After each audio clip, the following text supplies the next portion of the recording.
Hi there, Natalie with you today with a new process video for PinkFresh Studio. And today I want to show you a new project created using the Just a Little Lovely collection. And this collection is gorgeous, beautiful designs, a lot of watercolor backgrounds, beautiful florals.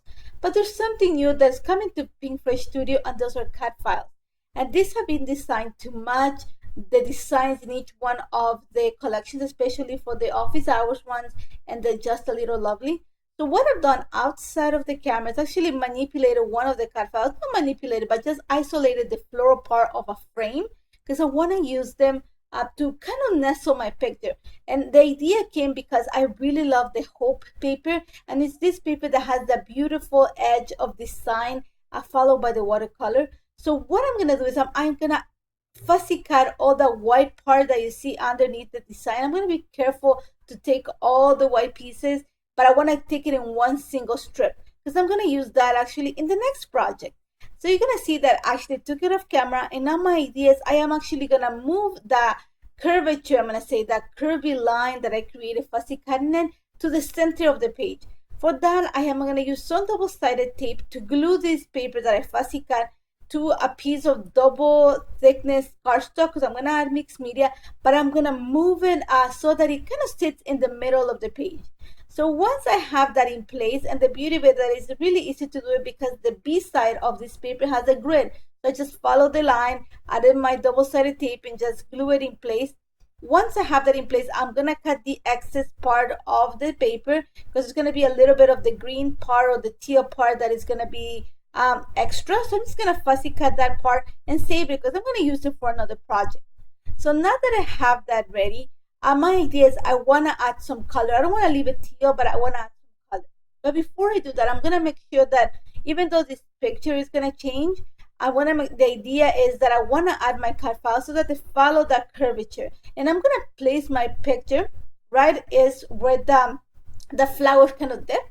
So the first thing I'm going to do is I want to prep the page to hold the mixed media one, but I want to haze a little bit of the green space behind where I'm going to add all the colors because I want to make sure that the colors stand nicely and they show the real color. I don't want them to mix with the green and create like a muddy tone.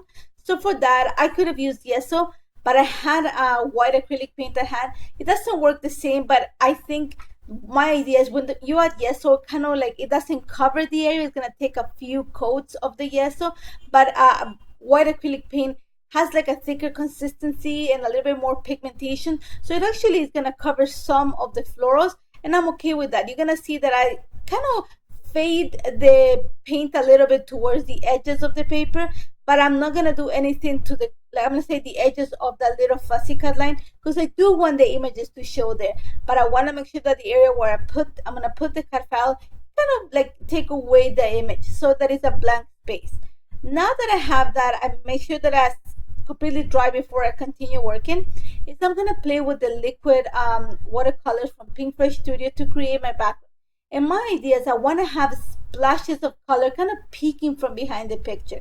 So I'm going to use, my inspiration was the paper with the wreath. The B side of the paper has like a rainbow tone of all the colors that the collection has. But I'm going to, because I already have all that amount of green and teal on the background, I'm going to bring yellows, then pinks, then oranges, a little bit of purple to the background. So for this, I am going to use the violet, the candy apple, the bubble gum, I don't know if the orange, I always keeps my name, the orange tone, a little bit of the yellow, and also the aquamarine. These are all for PinkFresh Studio. So the first thing I'm going to do is I'm going to add a little bit of the bubble gum to the violet, and that's just going to take a little bit of the coolness of the color when I warm it up a little bit. And you're going to see that I'm going to put it in my paper because it's a little bit pigmented. I'm just going to dry it up, and that's the beauty of having either yeso or white acrylic paint on the background, is that just the paint stays afloat a little bit longer. It doesn't soak into the paper, so I'm able to play with it. So now that I know the colors actually go nicely in the background, I'm gonna start adding it, like actually working my mixed media. And for that, I'm gonna add a splatter of water. You're gonna see that I'm working with 2 brushes or just one. And the first thing I do is add a little bit of water and then add the pigment, in this case the liquid watercolor, on top of the splatter, and that's just gonna help me move or spread the watercolor at the same time that it's diluted. So again, I could have used the packaging technique, but I want just to add in splatters. Like I said, my idea was to have an explosion of color behind the picture. So you're gonna see that I'm gonna add little bits of pink and orange, and I'm gonna bring the picture every so often just to make sure that when I'm adding my mixed media, it's actually gonna peek from behind the picture and that I'm not covering too much of an area. The key to working with mixed media is to go small, and sometimes it's scary. Mixed media can be scary, not just because people think that it's complicated and it's not as easy. It's all about practice, but mostly because it looks really messy. But the key here, like I said, is to go small. Just start with a small area, bring your picture in and out so you make sure that you don't have too much. Don't just go create a background and then freak out after. So we'll talk about a little bit more about that. Now my idea is that I also want to bring some of the color that I'm adding on the background onto the white part of this layer. So you're going to see me do is that I'm going to lift at some of the little edge that I cut. I'm going to lift it. I'm going to add a little bit of water and the pigment, and then I'm going to lift up the paper and really tap it onto my desk. And you're gonna see how like organically the drips are gonna create, and I'm loving what that looks like, especially because I'm able to bring all those colors that I'm using at top on my little background onto the white part of the paper, kind of like joining the two sides together. And it's gonna bring I don't want it to be so white, but I want it to be like completely covering color. So the drips are a great addition to this layout, and not just because it brings color, but it's gonna also elongate the design a little bit. And I'm just going to continue. Like I said, I'm going to bring some of the warm tones. You're going to see that I'm going to kind of spread a little bit of the color underneath the paper that I fussy cut, just slightly. I'm going to bring a little bit of aquamarine to the bottom of the page, just because I have all the tones, like the background, the upper part of the background is all that greenish, kind of tealish tone. We're going to bring a little bit of those drips to the bottom and lots of splatters. This project was full of splatters. I worked on splatters. I love working with splatters. It's personal choice, but it actually worked really nice on this layout. So you're gonna see that I'm gonna continue. I'm gonna bring in a little bit of yellow, just because one of the papers, they have a little bit like little accents of yellow. So I'm gonna bring just a little bit, just to the top part of, like, kind of think of a rectangle that I'm creating to frame my picture, and just a little bit, just a little portion of the yellow to some parts of the bottom part of the fussy cut edge, just because I want to bring those tones that you're gonna see on my cut file. So now, just to finish my my background, I'm just gonna add a few splatters of gold ink, and I'm gonna set it aside to dry completely. Now what I've done outside the camera is started backing my cut files, and for that, like I said, I'm gonna bring some of the purples, some of the oranges, some of the pinks. And I pulled a few papers from the collection. There's different ways to back in a cut file, but the way I'm gonna go is I'm just gonna add with my little fine tip glue bottle. I'm gonna add glue just to the edge of each of the flowers, glue it on the place on the color or the piece of paper that I wanna back it with, and I'm just gonna really fussy cut it.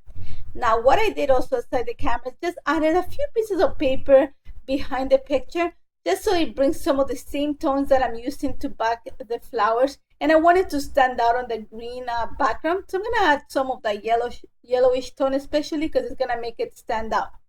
Now that I have in place, I added a little bit of foam adhesive behind it, just because I want it to stand out.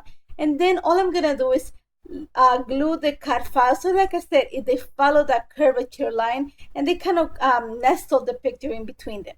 So I started with when I cut the cut files, I cut 3 different ones, 2 of the same size and one a light and one a little bit smaller. And I'm actually going to use the smallest one and then one of the bigger ones, I'm going to say, just because the smallest one, it wasn't going to cover the picture that much, and it wasn't going to also take that much space.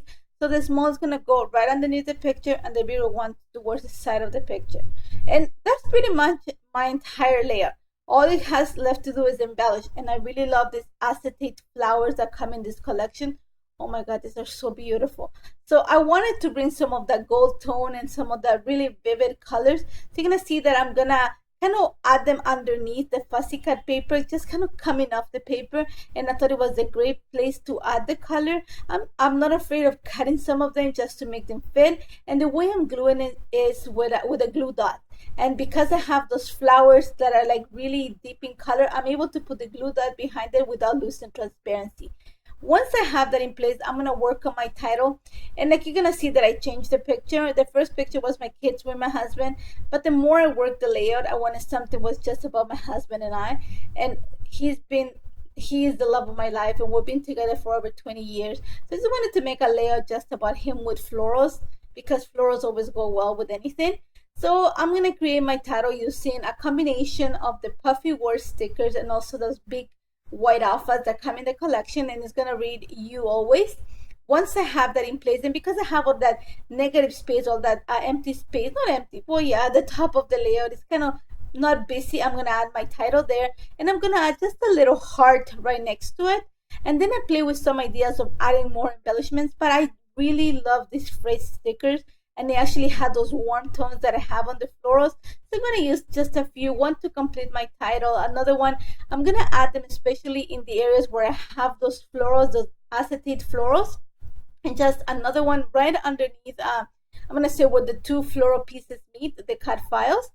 And that's pretty much it. You're going to see that I added my lines to journal, and then all I'm going to do to finish this layout is add some of the little gold enamel dots that come in the mixed embellishment package, and that's about it.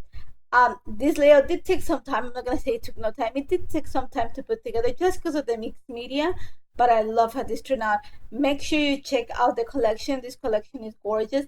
The cut files, they'll be coming to the shop really soon, and there is quite a few of them to choose from. They're beautiful too. And I hope you try this. If you have any questions on how any of this came together, please don't hesitate to contact me. I would love to help you.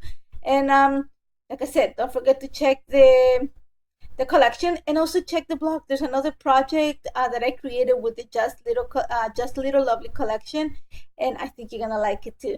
Thank you so much for joining me today. Take care, guys. Bye bye.